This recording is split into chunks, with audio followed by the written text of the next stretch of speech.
नमस्कार आपण मानक चैनल को स्वागत। तो आपण मैंने देखुवे आज ये जो खबर कागज आपण डिस्प्ले रे शो होची एक चिंतार विषय।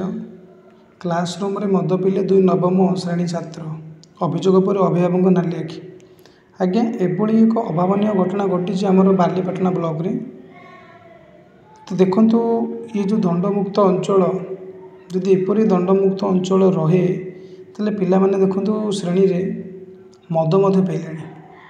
तो सूचना जे शिक्षक क्लासरूम अनुपस्थित थे। तो दुई जन पिला बैग मद बोतल काढ़ी से मदपान करते।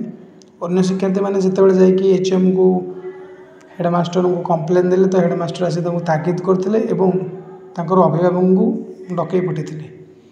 अभिभावक जिते आसिले से पिला मानक तागिद कौन करेंगे से पिला मानकर दोष को घोड़े शिक्षक को मध्य दोषारोप करते नाली आखि देखते।